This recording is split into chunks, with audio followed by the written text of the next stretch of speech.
There's something very graphic about black and white photography. A great black and white image can be timeless, engaging, and pretty much every adjective you can think of. But the most important qualities of black and white photographs are the simplicity and the ability to create drama. What's going on, guys? My name's Corey Vanderploeg at CoreyPhoto on Instagram and Twitter. Let's just jump right in.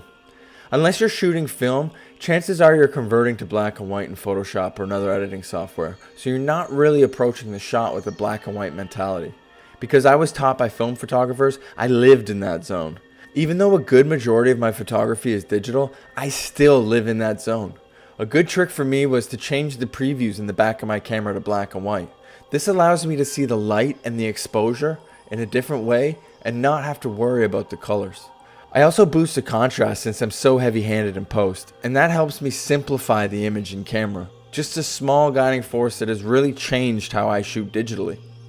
Afterwards, when I'm knee-deep in post-production, I use the exact same steps I use for my color tones. If you're confused at all about my post-production process, all the videos you need are right here. Aside from doing the exact same things I do for a color image, I just add a couple more things. Either adding drama or shadows with contrast or simplifying an image right down to its core. Let's jump into some examples.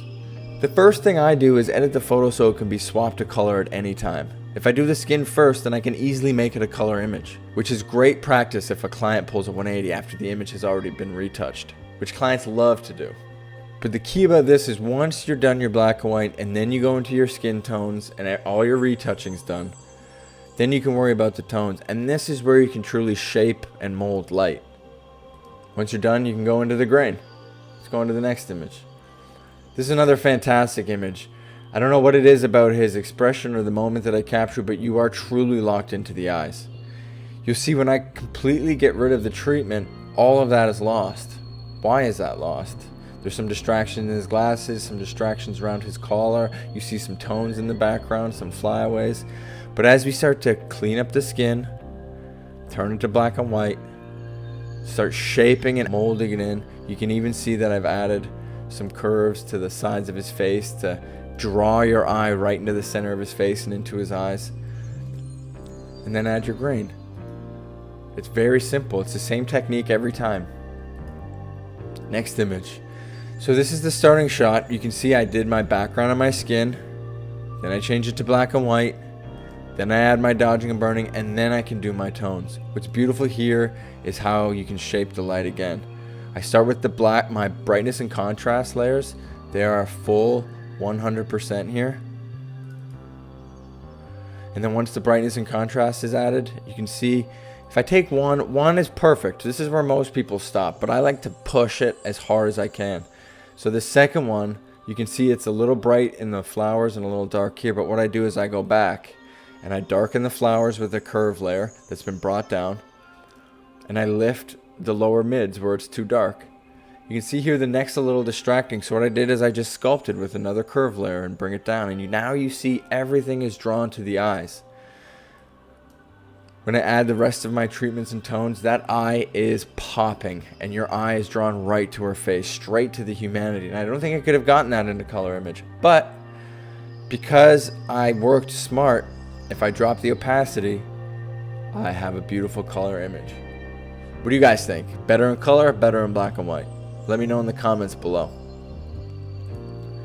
Next image, another beautiful image from Ziggy Marley, but if I go right down to where we started, just very bland. The colors are really cool. I feel like I could have gone in a direction where I followed the color palette and went with something cyan or even something red to balance it.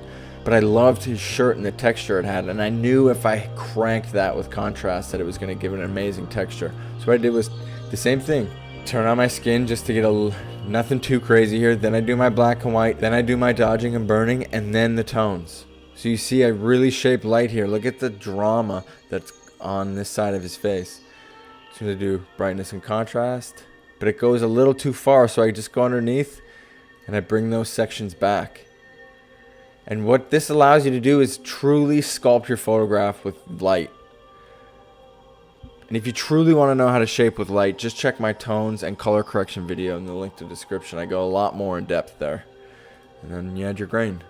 Alright, last one. Skin, black and white, add your treatment and your tones, and then add your grain. Simple.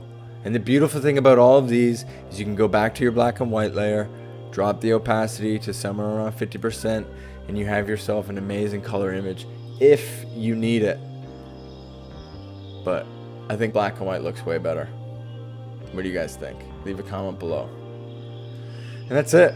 That's how I deal with black and whites. My name is Corey Vanderploeg at CoreyPhoto on Twitter and Instagram. If you have any comments below or think that my black and white images look better in color, let me know. Cheers, guys.